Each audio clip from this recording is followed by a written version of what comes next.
우리가 세상을 살아가면서요, 거의 대부분 모든 사람들이 사는 동안에 여러 가지 질문을 가지고 살아가고 그 질문에 대한 고민을 하고 살아갑니다. 그리고 그 사람이 어떠한 질문을 하고 어떤 고민을 하느냐가 그 사람이 깊은 내면 속에 있는 거겠죠. 만일에 그 믿는 사람이 앞에서 기도할 때랑 그 보이는 모습과 다르게 나 혼자 있는 시간에 왜 나는 잘 안 될까? 왜 나는 이렇게 무능할까? 왜 나는 삶이 이렇게 힘들까? 라고 생각한다면 겉모습이 아니라 그 사람의 깊은 생각과 질문이 그 사람이 진짜 모습이겠죠. 어, 고린도전서 1장 22절에 보면 헬라인은 지혜를 찾으나라고 이렇게 기록되어 있습니다. 그러니까 이 헬라인들이 굉장히 지혜로웠어요. 그래서 헬라인 중에서 헬라 철학 들어보셨죠? 철학자들이 굉장히 많이 나왔고요. 이 헬라인들은 만물의 근원이 어디서 왔을까라는 고민들이 굉장히 많았습니다. 그걸 아르케라고 하는데 이 아르케라는 것은 근본 혹은 기원 이거를 얘기를 합니다. 도대체 우리 인간이 어디서부터 왔고 어디로 가냐? 그리고 이 세상의 시작이 어떻게 됐냐? 이런 고민들을 굉장히 많이 했습니다. 이게 맞든 틀렸든 굉장히 사람이 깊죠. 그죠? 그래서 이 헬라 철학자 중에 어떤 사람들은 만물의 근원이 물이라고 봤고요. 어떤 사람은 불이라고도 본 사람이 있습니다. 어떤 사람은 원자라고도 그럴 거라고 생각을 했습니다. 이게 맞든 틀렸든 간에 대단하지 않습니까? 우리 인간이. 그죠? 이런 질문 때문에 철학이 나왔고 자연과학이 나오게 됐습니다. 그리고 지금도요, 믿지는 않는데 성경에서 굉장한 지혜를 가지고 그 성경을 연구하는 사람들이 꽤 많습니다. 그 중에 한 사람이 정치계의 유시민이라고 하는 사람이죠. 이 사람은 방송에서 이런 얘기를 하는 걸 들어본 적이 있습니다. 자기는 예수를 믿지 않는다. 하지만 성경 안의 윤리, 지혜, 방법은 내가 인정한다. 그래서 나는 성경을 연구한다. 라고 이야기를 합니다. 그래서 많은 학자들 중에 성경을 이렇게 읽는 사람들이 굉장히 많습니다. 그러다 보니 그 반증이 전 세계 베스트셀러 중에 베스트셀러 1위가 성경책입니다. 아직까지 성경책 판매 그다음에 이 제작 권수를 넘어간 책은 아무도 없다고 이야기를 합니다. 어쨌든 헬라인들이 이렇게 지혜로웠어요. 그리고 유대인들의 항상 질문과 고민은 뭐였냐니까 유대인들이 예수님께 계속 질문하는 장면을 우리가 성경에 볼 때 뭐냐 표적을 보여달라라고 하는 요구를 합니다. 왜냐니까 이 유대인들 머릿속에는 구약 시대 때부터 하나님께서 보내신 사람을 뭘 보고 알 수 있냐? 반드시 이적을 행한다고 믿었어요. 그래서 나중에 우리가 본문 알겠지만 너는 예수의 제자지만 우리는 모세의 제자다라고 대답하는 장면이 나옵니다. 그러니까 모세가 이적을 베풀었잖아요. 그래서 요한복음 6장에 보면 그 우리 모세가 우리 모세를 따라다니면서 만나 메추라기 이런 기적을 본 것처럼 당신도 이적을 베풀기 때문에 우리가 당신을 쫓아다니는 겁니다라고 대답을 합니다. 그래서 유대인들은 하나님을 믿었는데 사실상 하나님을 믿었다기보다는 하나님이 보낸 사람의 이적, 응답, 증거를 믿었어요. 이적을 믿었다고요. 그래서 예수님이 요한복음에 계속 말씀하시는 게 있습니다. 너희들은 이적을 보지만 나는 표적을 행하러 왔다 라고 말씀을 하십니다. 그래서 지금도요, 믿는다고 하는 사람들이 그리스도에 대한 복음 그 자체에 대한 믿음보다 응답, 증거, 기적, 문제 해결 요게 훨씬 더 관심이 많은 것을 볼 수가 있어요. 그러다 보니까 어디 가가지고 응답받았다라고 얘기하면 이게 맞든 틀리든 분별하지 아니하고요, 그냥 가고 모이고 하는 것들을 굉장히 많이 봅니다. 성경을 얘기하는 것 같고 그리스도를 얘기하는 것 같은데 전혀 그 그리스도를 얘기하는 것이 아니라 응답, 증거를 얘기하면 그게 훨씬 더 사람들이 열광을 하게 돼요. 그러니까 유대인들이 그런 질문과 고민을 많이 했고요. 일반인들은 어떻죠? 예수님께서 마태복음 6장에 보니까 대다수 평범한 사람들은 무엇을 먹을까? 무엇을 입을까? 어떻게 살아갈까? 지금 당장 눈앞에 있는 문제 어떻게 해결할까? 그 고민과 질문과 염려를 가지고 살아갑니다. 그래서 예수님께서 뭐라고 대답을 하시냐니까 너희 중에 누가 염려함으로 그 키를 한 자라도 더 할 수 있겠냐. 이 키라고 하는 단어가 그 원어로 보면 수명이라는 단어로도 번역이 됩니다. 그러니까 누가 염려해서 네 인생을 좀 더 길게 만들 수 있겠냐라고 예수님께서 반문을 하시거든요. 그게 무슨 말이죠? 염려해서 할 수 있으면 해라는 거예요. 그죠? 그러니까 많은 사람들이 거의 대부분 일반 사람들은 그걸 고민해요. 눈앞에 뭐 누구를 만나지? 대학을 어떻게 하지? 그 대학이 떨어지면 내 인생을 어떻게 살지?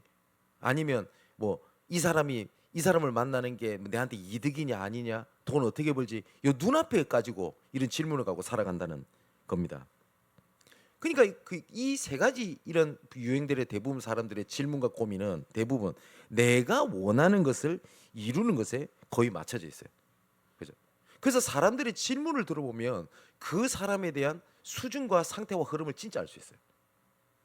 그래서 그게 목적이 아닙니다만은 우리가 기도 제목을 서로 나누잖아요.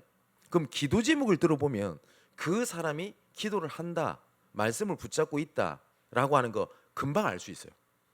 그러니까 그게 나의 질문이고 고민이기 때문에 그렇습니다. 오늘 본문에 보니까 예수님과 제자가 길을 가던 중에 나면서 맹인이 된 사람을 이렇게 만나게 됩니다. 그래서 이 모습을 보고 제자들이 예수님께 질문을 해요. 그러니까 제자들이 질문을 보면 제자들 깊은 내면 속에 뭐가 가로 잡혀 있는지를 알 수 있겠죠. 2절을 보니까 제자들이 물어 이르되 랍비여 이 사람이 맹인으로 난 것이 누구의 죄로 인함이니까? 자기니까 그의 부모니까? 라고 질문을 합니다. 이 질문 속에 깊은 것이 깔려 있죠. 그게 뭐죠? 저 사람이 맹인이 된 것은 분명히 죄 때문일 거라고 보는 인과응보라고 하는 생각이었어요. 쉽게 말하면 현재는 과거의 친전물이다라는 말이 있습니다. 저 사람이 맹인이 된 게 그냥 되지 않아. 그렇기 때문에 저 사람은 분명히 자기 죄 때문이든 아니면 그 부모의 죄 때문이든 분명히 뭔 이유가 있을 거야라고 이야기를 합니다. 그러니까 이 고난, 이 맹인이 된 사람이 고난이잖아요. 근데 이 고난에 대하여 생각을 해보면요, 욥기서에 보면요, 이 고난을 받고 있는 욥에게 세 명의 친구가 와가지고 서로 대화하는 장면이 욥기서에 대한 내용입니다. 그래서 제가 언젠가는 욥기서를 한번 강해 설교를 할 때가 있을 건데요. 여기 욥의 친구 중에서 엘리바스라고 하는 친구가 있어요. 이 엘리바스는 그 욥기 2장 11절에 보니까 대만 사람이라고 되어 있습니다. 지금 우리 타이완 대만 말고요, 대만 사람이라고 되어 있습니다. 글자가 좀 달라요. 이 대만은 에돔 지역에 있는 도시로 그때 당시에 굉장히 아테네와 같이 굉장히 지혜가 뛰어난 지역이라고 알려져 있습니다. 그래서 성경의 다른 데를 보면 예레미야 49장 7절에 보니까 대만에 다시 지혜가 없게 되었냐라고 하나님이 반문할 만큼 굉장히 지혜가 있었던 지역이고요. 이 엘리바스라고 하는 사람은 거기 출신의 사람입니다. 근데 이 엘리바스가 욥에게 세 번의 발언을 하거든요. 자, 한번 제가 읽어볼게요. 욥기 4장 7절에서 9절에 보니까 엘리바스가 이렇게 욥에게 얘기합니다. 욥이 굉장한 고난을 당합니다. 어떤 고난을 당한지 여러분 아시죠? 지붕이 무너져 자기 자녀들 다 죽어버리고요. 온몸에 욕창이 나가지고 너무 가려우니까 기와장으로 자기 몸을 긁었어요. 그렇게 고난을 갖고 어느 정도냐, 자기 아내는요 욥에게 이렇게 얘기를 합니다. 야, 그런 식으로 믿지 말고 그냥 하나님 욕하고 죽으라 라고. 누가 봐도 이건 저주받았다 라고 할 만큼 욥이 고난을 받을 때입니다.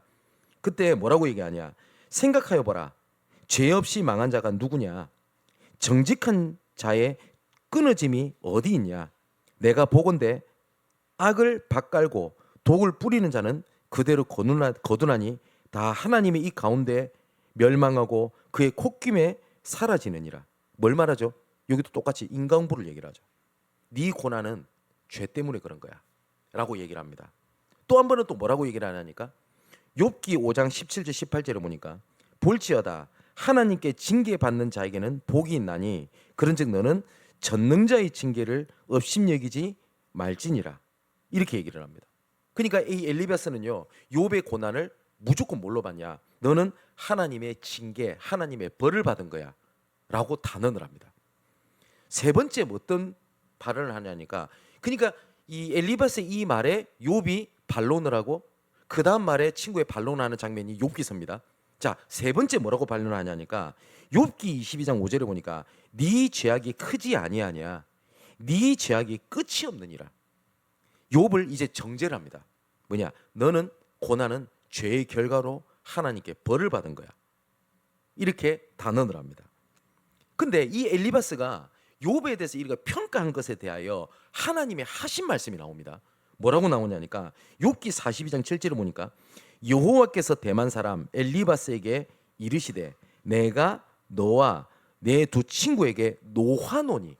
하나님이 화를 내셨어요. 아까 제가 불렀던 구절 읽어보십시오. 순간 딱 읽어보면 맞다 라고 느끼고 생각이 든 사람 굉장히 많을걸요. 근데 하나님이 노하셨대요. 이는 너희가 나를 가리켜 말한 것이 내 종 욥의 말같이 옳지 못함이니라 라고 얘기를 합니다. 그래서 48절에 욥기 42장 그 8절에 보니까요 뭐라고 되니까 하나님은 엘리바스와 그의 친구들에게 번제를 드리게 합니다. 그러니까 욥이 말고 욥의 친구들에게, 그러면서 욥이 너를 위해 기도해야만 용서하겠다고 하나님이 선언을 해버려요. 꼭 뭐하고 갔죠? 아브라함은 갔죠.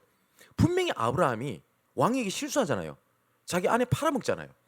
분명히 아브라함이 잘못했습니다. 근데 하나님은 아브라함을 두둔하세요. 아브라함이 맞다라고 얘기를 합니다.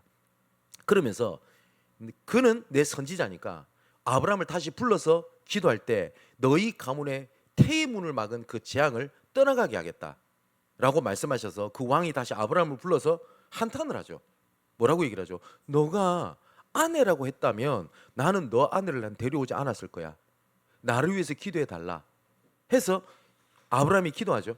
그랬더니 성경에 뭐라고 기록되어 있냐? 그 왕의 가문의 막힌 태의 문을 하나님이 열어버립니다. 좀 이상하잖아요. 그리고 아까 그 엘리바스가 했던 이 말들이 하나도 틀린 말이 없어요. 우리 인간 수준에 생각했을 때 너가 잘못한 거 있을 거야. 왜냐? 업을 예를 들어서 자기 잘못한 거 대가를 치러야 되잖아요. 그렇지 않습니까? 그러면서 하나님께서 뭐라고 말씀하시냐니까 너희가 우매한 만큼 너희에게 갚지 않겠다라고 말씀하세요. 하나님은 무슨 말이죠? 하나님이 은혜를 베푸시겠다는 겁니다. 너가 말했던 것처럼 말하면 내가 너를 화냈지. 그럼 너는 벌을 받아야 되잖아. 이 말이에요. 하나님이 반문을 하는 겁니다. 너가 하나님 앞에 범죄했기 때문에 그러면 욥이 고난을 당했다면 그거 똑같이 너희들도 우매하게 범죄했기 때문에 난 너한테 벌을 내려야 되거든. 근데 나는 너에게 벌을 내리지 않을 거야 라고 하나님은 은혜를 말씀을 하세요. 근데 이 제자들이 생각도 뭐였냐니까 이 사람의 죄는, 이 사람이 이르게 된 거는 죄 때문이야. 우리도 사실 그렇지 않습니까? 내가 뭘 잘못이 되면 기준을 다 어디서 지나간 날의 내 행동, 지나간 날의 잘못된 것으로 기준을 하니까 그래서 그렇지 라고 얘기를 하죠. 항상 기준이 과거로 돌아갑니다. 누가 잘하다가 좀 변한 것 같아요. 그래서 또 무너지는 걸 보면 어떻게 생각이 들죠? 그래, 사람은 역시 변하지 않아. 딱 기준을 가지고. 이 제자들도 똑같은 생각을 하는 겁니다. 우리도 거의 대부분을 지금에 있는 이유를요 다 어디서 찾으려고 하냐니까 과거에서 찾으려고 해요. 그러면 과거를 돌아보는 게 틀렸단 말입니까? 아닙니다. 과거는 참고지 그게 기준이 아니라는 거거든요. 그래서 원인을 찾다가요 지금의 고난은 옛날에 내가 다 실수해서 그래. 이걸 반대로 말하면 뭐죠? 내가 지금 다 잘 되는 것은 과거에 잘해서 그래. 이 말하고 똑같아요. 맞죠? 이것을 성경은요 율법주의라고 합니다. 율법주의가 무조건 나쁘다라고 정죄하는 게 율법주의가 아니고요, 지나간 것으로 판단하는 모든 것을 율법주의라고 얘기를 합니다. 아까 말했듯이 내가 지금 안 되는 것은 과거에 다 지나간 내가 잘못 때문이야 라는 말을 딱 그대로 바꿔보세요. 내가 지금 잘 되는 이유는 과거에 내가 잘해서 그래. 다 기준이 뭐죠? 여기에는 하나님의 주권이 없어요. 하나님의 은혜가 없고 하나님의 계획 자체가 없어요. 율법주의는 너가 예전에 그랬으니까 네 지금 그런 거야. 그죠? 그래서 이 바리새인들이 지금 나름대로 잘 되고 있는 것을 뭐라고 얘기를 하죠? 내가 예전에 법을 어기지 않았고 11조도 드렸고 저 세리처럼 나쁜 짓 하지 않았고 이랬기 때문에 내가 하나님의 복을 받았습니다 라고 기도하잖아요. 율법주의는요, 하나님의 은혜가 없어요. 하나님의 능력이 들어설 자리가 없는 겁니다. 이런 생각을 했던 바리새인들이 너무나 많았어요. 요한복음 4장에 보니까 이 니고데모도 예수님 앞에 찾아와서 당당하게 나는 어려서부터 지금까지 모든 율법을 지켰나이다 라고 당당하게 예수님 앞에서 얘기할 정도였습니다. 거짓말이 아닐 겁니다. 그 정도로 당당했어요. 그리고 바리새인들의 기도를 보면요, 누가복음 18장 9절에 14절에 나오는데요, 바리새인은 여기 뭐라고 되니까 세리와 같이 성전에서 기도합니다. 근데 따로 서서 기도하여 라고 되어 있습니다. 왜냐니까 더러운 자와 함께 하지 않을 정도였어요. 시편에 보면 복 있는 자는 악인의 길에 들어서지 아니하며 오만한 자리에 앉지 아니하고, 이거를 이런 식으로 이해했어요. 저 더러운 죄인들과 함께 하지 않겠다는 거예요. 그래서 세리하고 같이 기도하지 않습니다. 따로 기도했습니다. 지금도 유대인은요, 절대 이방인들과 함께 하지 않습니다. 혹시 해외 갈 때 한번 유심히 보세요. 유대인들 딱 표시가 나요. 복장이라든지. 비행기 탑승을 하려면 줄을 서야 되잖아요. 유대인들은 같이 탑승 안 합니다. 딱 따로 떨어져서 딱 갑니다. 아니면 돈이 많기 때문에 자기들은 퍼스트 클래스를 타서 따로 입장을 합니다. 그 이유는 딱 하나입니다. 돈 많기 때문에가 아닙니다. 뭐죠? 이런 더러운 자가 함께하지 않겠다는 거예요. 왜냐? 성경을 그렇게 이해했어요. 더러움에 함께하지 말라라고 하는 것 때문에. 그래서 뭐라고 기도하냐?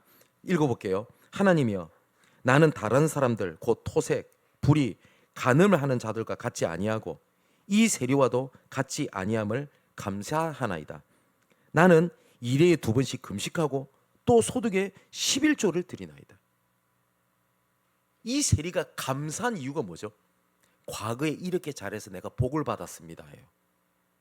하나님의 은혜가 없어요. 하나님의 주권이 없고 하나님의 능력이 삐집고 들어갈 틈이 없어요. 우리도요, 지나갔던 과거가 이래서 내가 이렇다고 하면 과거에 함께 하셨던 하나님의 은혜, 하나님의 주권을 다 거부하는 겁니다. 그죠? 근데 이 세리가 뭐라고 기도하냐? 이 세리는요, 세리는 멀리 서서 감히 눈을 들어 하늘을 쳐다보지 못하고 다만 가슴을 치며 이르되 하나님이여 불쌍히 여기소서, 나는 죄인으로소이다. 이 세리는요, 너무나 죄가 많아가지고 하늘을 쳐다보지도 못했대요. 그리고 가슴을 쳤대요. 하나님이여 불쌍히 여겨 주옵소서, 나는 죄인입니다. 예수님은 이 기도에 대해서 뭐라고 말씀하시냐니까, 내가 너희에게 이르노니 이에 저 바리새인이 아니고 이 사람 세리가 의롭다 하심을 받고 집으로 내려간다니라. 하나님은요, 과거의 기준을 잡은 그 기도를 하나님 듣지 않으셨어요.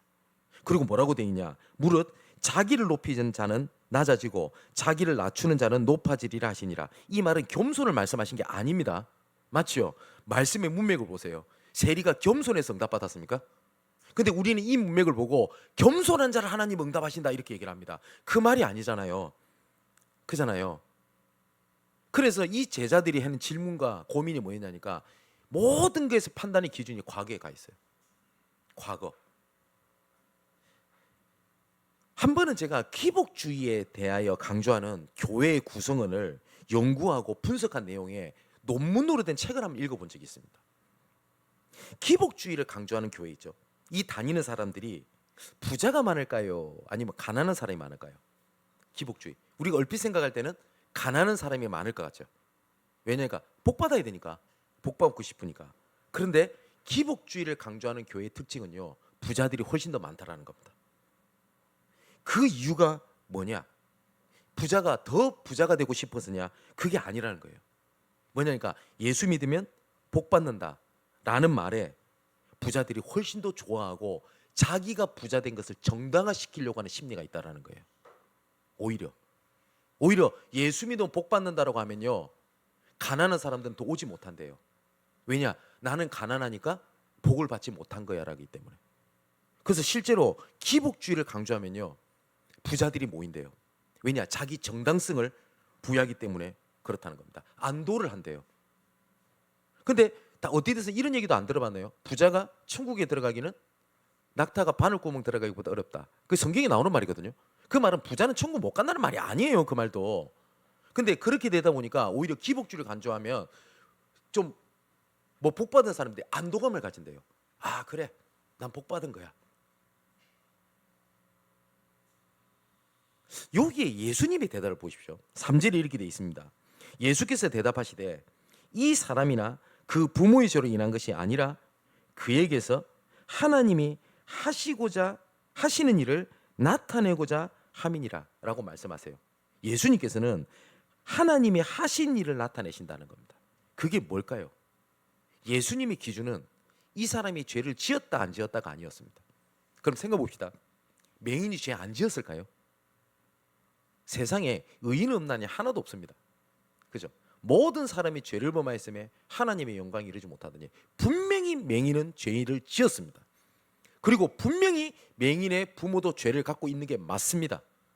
그런데 하나님은 그것을 보지 않고요. 이 사람의 맹인이 된 것은 하나님의 미래에 대한 계획이 있다라는 거예요. 가장 첫 번째가. 그러니까 제자들이 보는 질문과 눈과 예수님이 말씀하시는 대답과 눈과 질문이 달랐다는 겁니다. 예수님께서는 이 사람이 맹인이 된 이유를 과거에 맞추지 아니하고요. 미래의 계획을 위한 것이라고 말씀을 하시는 거예요. 그래서 이것은 대가를 치르는 것이 아니라 하나님께 영광을 받으시게 하기 위한 하나님의 방법이라는 겁니다. 사랑하는 성도 여러분, 하나님은 우리와 함께 하십니다. 하나님은 모든 것을 통하여 함께 하십니다. 심지어 고난, 어려움, 내 실수, 내 무너짐을 통해서도 하나님은 함께 하십니다. 로마서 8장에 보니까 모든 것이 합력하여 선을 이루느니라 라고 되어 있거든요. 디모데전서 4장 4절 5절을 보니까 하나님이 지으신 모든 것은 선함에 감사함으로 받으면 버릴 것이 없나니 하나님의 말씀과 기도로 구별되어짐이니라.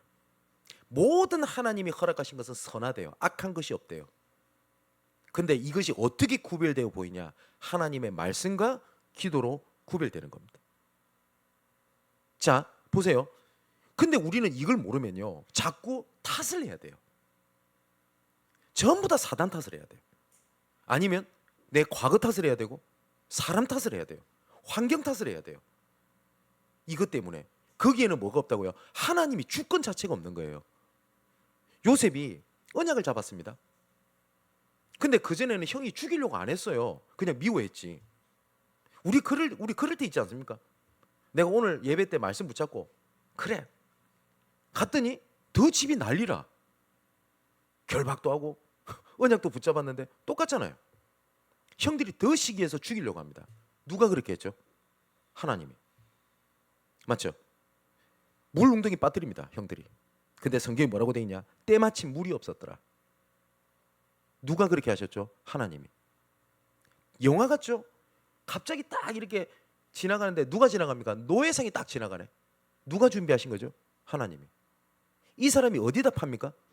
보디발이 집에. 누가 그랬죠? 하나님이. 이상한 여자가 등장합니다. 보디발의 안에. 누가 준비하신 거죠? 하나님이. 그래서 감옥을 갑니다. 근데 이 관원장이 도움을 받았음에도 불구하고 요셉을 잃어버렸다고 되어 있습니다. 얼마나 억울합니까? 누가 했죠? 하나님이. 근데 이걸 모르면 흑암이, 사단이, 저 관원장이 저 미친 여자를 만나서 다 탓을 해야 돼요. 요셉이 뭐라고 얘기를 합니까? 놀라지 말고 두려워하지 마십시오. 나와 우리 가정을 구원하시기 위하여 하나님께서 나를 앞서서 애굽에 보낸 겁니다. 자, 그렇게 눈이 중요해요.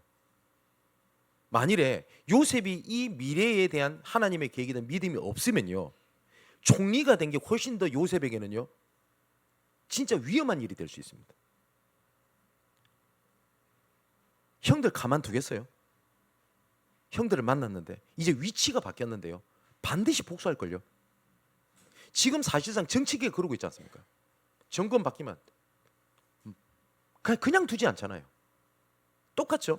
자 보세요. 보디발의 안에 안 찾을까요? 이 여자야, 내 기억하지.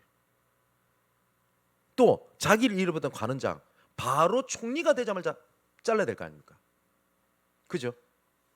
다윗은 어떻습니까?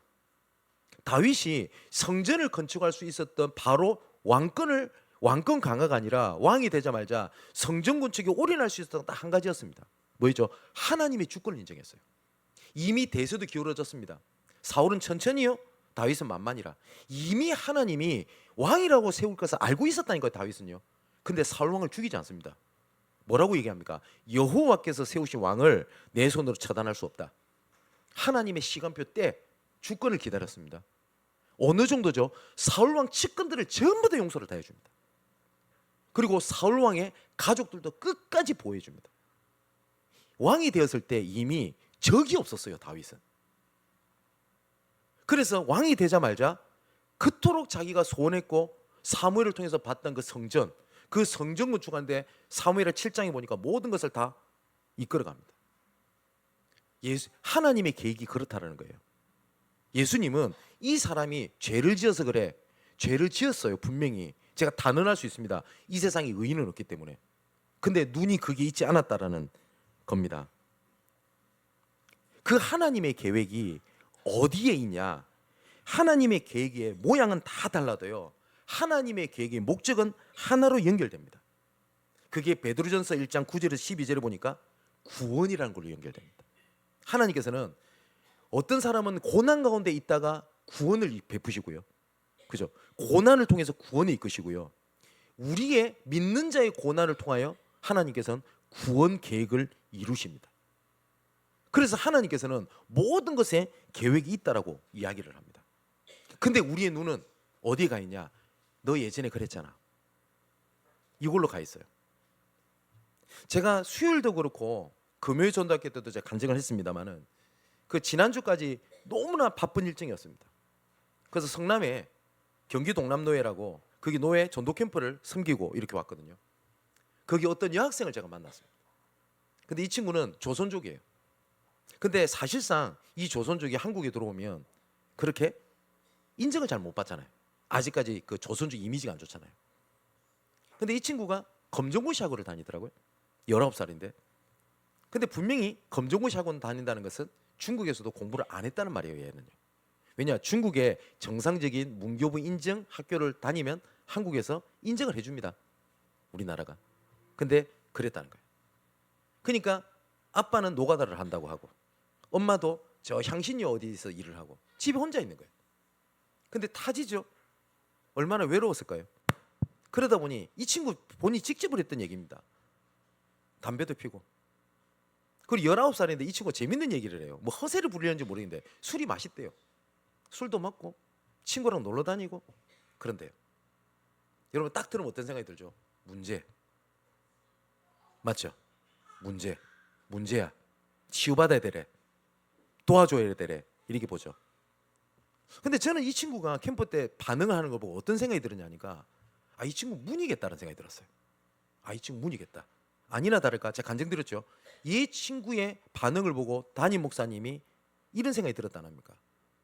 얘가 하필이면 전도 캠프 기간에 강사 목사님 오셨는데 저렇게 무례하게 반응하는 걸 보면 뭐라고 보통 어떻게 하죠?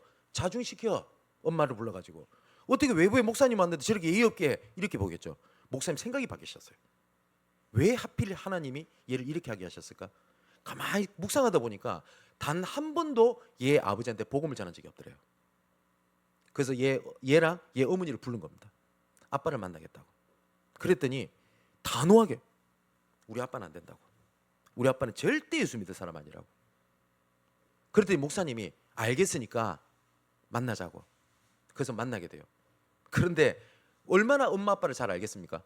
그죠? 엄마가 이 애가 아빠를 얼마나 잘 알겠어요. 근데 완전히 반대요. 아빠가 완전히 순한 양처럼 복음을 진지하게 듣고 예수 그리스도 영접하고 난 다음에 목사님이 이렇게 말씀한 거예요.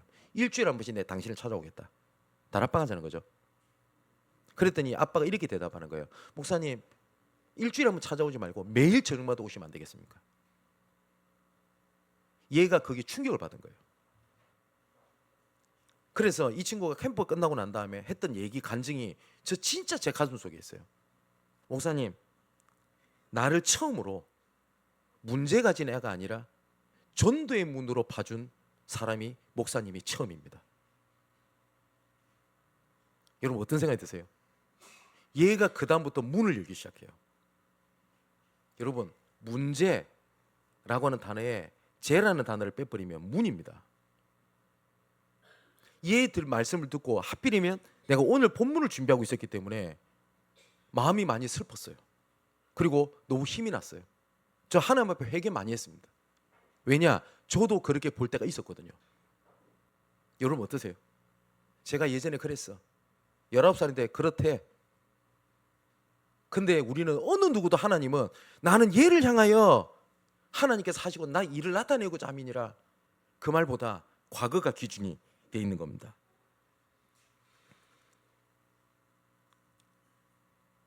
여러분 우리가 고통이라고 하는 것을 감수를 하는 이유를 한 가지 예를 들 수 있는 게 있어요. 그게 뭐냐니까, 여러분 요새 우리 신생아가 많이 이렇게 태어나죠, 그죠? 그러니까 이런 어머니들이 해산의 고통을 감수하는 이유가 뭐죠? 생명을 얻는 것 때문에 그렇습니다. 만일에 그 생명 얻는 기쁨이 없다면 해산의 고통만큼 여자들에게, 산모들에게 고통스러운 게 없어요. 그래서 보통 그렇다면서요. 저는 여자가 아니어서 모르겠는데 아기 낳을 때 그렇게 막 고통스럽고 다시는 안 난다 싶대요. 근데 아기가 딱 태어나잖아요. 그 고통을 하나도 생각이 안 난대요. 다시는 안 난대요. 그게 생명 얻는 기쁨입니다. 예수님께서 우리를 위하여 십자가를 지셨던 하나님의 마음이 어땠을까요? 참았을까요? 아니, 기쁨이라고 말씀하셨어요. 왜냐? 내가 너희를 낳았기 때문에. 그래서 성경에 보면 구약 성경에 내가 너를 낳았도다라고 표현하세요. 구원을. 하나님이 우리를 낳았다고요.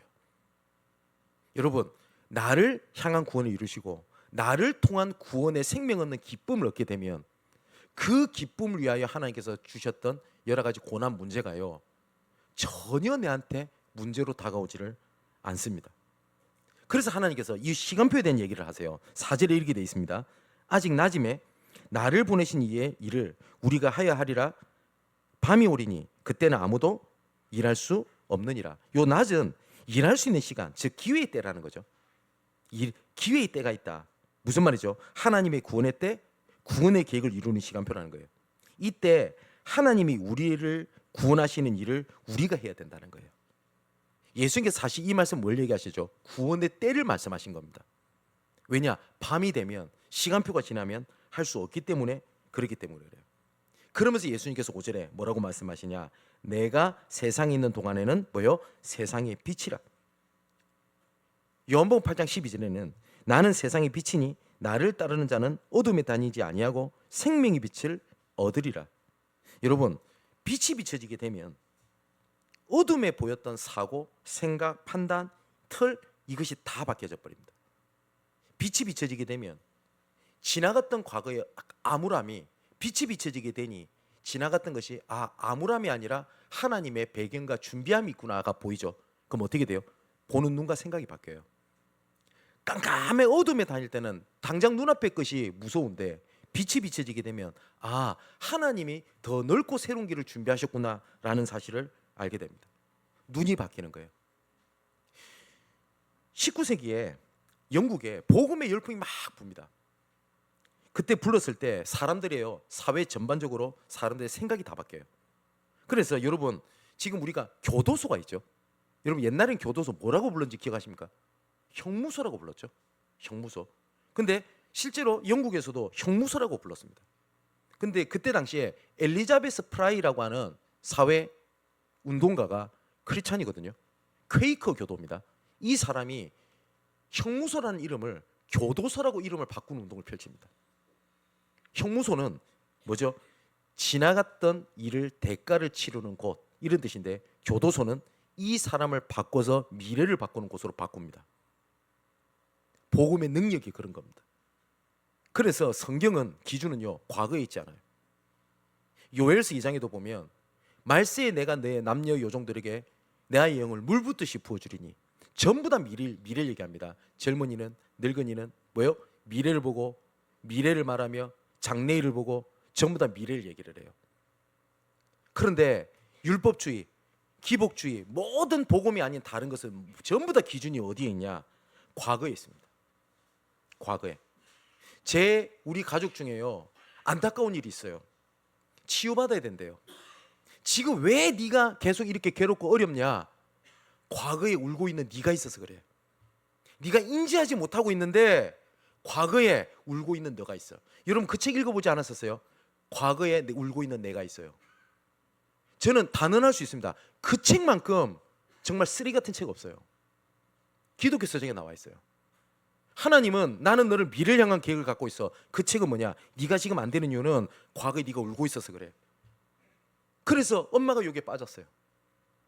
그래서 딸을 전부 다 과거에 네가 인식 뭐 하지 못해서 그래. 생각해봐, 찾아봐. 네가 옛날에 죄 지었던 거 찾아봐. 옛날에 네가 상처받았던 거 찾아봐. 옛날에 과거 울고 있던 일을 찾아봐. 얘가 나중에 어떻게 돼? 우리 가족 일입니다. 얘가 정신병 와서 미쳐가지고 입원해버렸어요. 지금도 그러고 있어요. 너무 애 같아요. 그래서 아니라고 얘기를 해도 못 알아들어요. 여러분 치유는 과거가 기준이 아닙니다. 나는 너를 향해서 이런 계획을 갖고 있어. 자, 그러면 이런 미래지향적인 삶을 가진 그 믿음을 가진 삶의 자세가 어떻게 됩니까? 소망의 기준이요, 하나님의 생각, 하나님의 계획이 두는 겁니다. 예레미야 29장 11절에 보니까 여호와의 말씀이니라 너희를 향한 나의 생각을 내가 안 하니 평안이요 재앙이 아니니라 너희에게 미래와 희망을 주는 것이라. 이때 당시에 모든 유대인들이 이렇게 생각했어요. 우리가 죄를 지어서, 우리가 실수해서, 우리가 연약해서 포로가 되었고 망했고 우리가 끝났다. 근데 하나님은 아니, 나의 생각과 나의 눈은 달라. 너에게 미래와 희망을 주는 것이야 라고 얘기를 합니다. 아까 욥 얘기했죠. 욥이 너무 고난을 받으니까 이렇게 얘기를 합니다. 내가 앞으로 가도 그가 아니 계시고 뒤로 가도 보이지 아니하시며 그가 왼쪽에서 일하시나 내가 만날 수 없고 그가 오른쪽으로 돌이키나 배울 수 없구다. 얼마나 암울합니까? 그러나 내가 가는 길을 그가 아시나니, 내가 모르지만 하나님은 아시나니, 그가 나를 단련한 후에는 내가 순금과 같이 되어 나오리라. 욥의 눈이 어디 있었냐? 하나님께 있었어요. 바울도 보십시오. 뭐라고 얘기를 하냐? 바울은 이미 얻었담도 아니요 온전히 이루었담도 아니라 오직 내가 그리스도께 의해 잡힌 바 된 그것을 잡으려고 달려간다. 표대를 얘기를 해요. 그러면서 뭐라고 하냐냐? 미래 표대를 향해서 달려가는데 뒤에 있는 것은 잊어버리고 앞에 있는 것을 잡으려고 달려가노라. 성경에서 말하는 믿음은요, 과거 기준이 아니라 미래를 향한 하나님의 계획 기준입니다. 그래서 하나님께서 우리에게 요구하시는 건요, 그 하나님의 눈과 하나님의 말씀과 하나님의 계획에 순종하고 복종하는 거예요. 그래서 예수님께서 이 나면서 맹인된 사람에게 뭐라고 하냐면 침을 뱉어가지고요, 진흙에다가 그걸 이겨가지고 눈에다가 발라서 실로암 못에 가서 씻으라고 얘기를 하십니다. 그럼 생각해 보세요. 얼마나 침을 뱉어야 진흙이 될까요? 얼마나 더럽겠습니까? 여러분 하실 수 있겠어요? 근데 하나님께서 우리에게 행하시는, 요구하시는 거는요, 우리 기준과 너무 생뚱맞은 걸 요구하실 때 굉장히 많아요. 왜 그렇게 하실까요? 하나님의 순종과 복종을 보시는 거예요. 보세요. 출애굽에 가서 지금 당장 굶어 죽을 판인데 하나님 뭐라고 하죠? 성막 지으래요. 성막 중심으로 살아래요. 미칠 노릇 아닙니까? 그죠? 자, 포로가 돼가지고 자기 자녀를 삶아먹고 있을 판인데 자꾸 하나님 뭘 말씀하시냐고요? 성전을 회복하라잖아요. 말이 됩니까? 초대교회에 핍박이 들어서 반죽을 파이고 지금 의식주 문제에 있을 파이고 자녀 다 무너지고, 근데 하나님 뭐라 하지 아세요? 예배 드려. 이해되세요? 아니 지금 당장 돈 벌러 뛰어나가야 될 것 같고 자녀 문제 때문에 막 온몸 몸부림을 쳐야 될 것 같은데 하나님은 뭐라고 말씀하시냐? 아니 내 속에 들어와 있어 라고 말씀을 하세요. 아까 욥을 말씀드렸는데 욥이 하는 그 다음에 고백 보세요. 주께서 나를 단련하신 후에는, 왜냐 주께서 가는 길이기 때문에. 그래서 자기 믿음의 순종을 뭐라고 얘기를 하냐, 이렇게 이야기를 합니다. 내 발이 그의 걸음을 바로 따랐으며 내가 그의 길을 지켜 치우치지 아니하였고 내가 그의 입술의 명령을 어기지 아니하고 정한 음식보다 그의 입의 음식을 귀히 여겼도다. 그는 뜻이 일정하시니 누가 능히 돌이키랴. 보세요. 욥은 뭘 인정했어요? 주권을 인정했어요. 그의 마음에 하시고자 하는 것이면 그것을 행하시나니 그런즉 내게 작정하신 것을 이루실 것이라. 그런 일이 그에게는 많이 있느니라. 그러므로 내가 그 앞에서 떨며 지각을 얻어 그를 두려워하리라. 많은 사람이 그랬어요. 친구들은 네 죄를 두려워해. 근데 나는 하나님 앞에 나를 두려워한다라고 얘기를 합니다. 이게 순종입니다. 이제 결론을 맺겠습니다. 오늘도 빛이라고 얘기했거든요. 이 빛은 포스라는 단어인데요. 동사로는 피아노라고 하는 뜻입니다. 근데 이거는 드러내다라는 뜻이거든요. 진리를 드러내시고 생명을 드러내시고 거룩함을 드러내십니다. 거룩함이라는 말은 우리가 말한 경건한 모습을 얘기하는 게 아닙니다. 구별된 겁니다. 빛이 비춰지면 어떻게 돼요? 빛이 비치기 전에는 구별되지 않던 것이 빛이 비춰지면 구별됩니다. 어둠에 있을 때는 그게 저주 재앙 같았는데 빛이 비춰지게 되니 하나님의 미래와 소망으로 보이는 거예요. 그래서 그리스도 아니면 안 된다고 얘기를 하는 겁니다. 그래서 우리에게 이걸 사명을 주신 거예요. 뭐야? 너희는 세상의 빛이라. 하나님이 나는 세상의 빛이다 라고 말씀하신 건 이해되는데 하나님 우리를 보고 하신 말씀이에요. 너희는 세상의 빛이라. 그래서 이 빛의 망대를 가진 파수꾼으로 서는 겁니다. 여러분 아까 생명을 말씀드렸죠. 생명을 얻을 때요, 하나님께서 지나간 모든 것들이 하나님의 은혜였음을 그때부터 우리는 보게 됩니다. 꼭 뭐하고 갔냐니까요. 출산을 준비하는 엄마들 보십시오. 젖병 준비하죠. 뭐 지저귀도 준비하죠. 오만 것 때만 것 준비합니다. 그리고 주변에 어른들이 그래요. 이 물건도 사야 된대요. 근데 이 물건이 뭐에 쓰는지 모르겠어. 살 마음도 없는데 살아요. 필요하대요. 그래서 하도 뭐 시어머니가 친정엄마가 얘기하면 또 사나? 그죠? 근데 드디어 아기가 딱 태어나요. 그럼 그때 준비했던 게 모든 것이 유익이 됩니다. 심지어 모르고 산 것도 이래서 이거 사라고 했구나, 유익이 됩니다. 근데 아기가 태어나지 않으면 준비하지 못한 모든 것은 뭐가 돼요? 헛된 게 돼요. 그죠? 젖병 어디다 쓸 겁니까? 에이씨, 아기 안 태어났으니까 여기다가 콜라 부어갖고 내가 마셔야 되겠다 쭉 젖병 빨고 있습니까? 그럴 수 없죠. 여러분 이럴 때가 있을 겁니다. 내가 10년 동안 이렇게 신앙생활 했는데 헛된 것 같고 안 되는 것 같고 훈련도 받았고 합숙, 팀합숙 오만 거 받아도 안 되는 것 같아요. 생명이 태어나기 시작하면요, 내 현장에 생명이 살아나게 되면 하나님이 모든 걸 준비하셨구나. 이 사람 살리라고 하나님이 나를 고난 가운데 있겠구나. 내가 이 렘넌트 살리게 하라고 하나님이 나를 그렇게 어려운 가운데 날 집어넣었구나 라는 사실을 알게 됩니다. 하나님은 과거의 기준이 아닌 우리 미래를 향한 계획을 가지고 이끌어 가십니다. 그 놀라운 하나님의 은혜가 저와 여러분들에게 영원히 넘치게 되기를 주님의 이름으로 축원을 드립니다. 기도하겠습니다. 우리에게 빛을 오신 그리스도의 능력으로 말미암아 다시는 어둠에 다니지 아니하고 말씀을 통하여 감추어졌던 미래를 향한 하나님의 숨은 계획과 하나님의 새로운 밭을 밝히 보이시는 완전한 은혜 속에 있게 하심에 감사함을 드립니다. 과거의 얽매인 틀린 생각과 질문, 염려의 어둠에서 나와 미래를 두고 우리를 부르신 하나님의 절대 계획 속으로 들어가게 하여 주옵소서. 이 시간 빛으로 오신 그리스도의 능력으로 미래를 향한 계획이 나타나게 하옵소서. 생명 얻는 기쁨과 생명을 얻기 위하여 허락하신 시간표에 보는 눈을 우리에게 열어 주옵소서.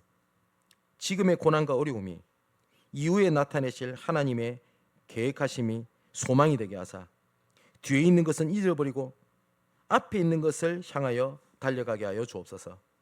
그리하여 주저앉아서 고통이라고 생각하고 있던 곳에서 일어나 빛의 망대를 가진 파수꾼으로 생명 얻는 기쁨과 행복으로 살아가게 하여 주옵소서.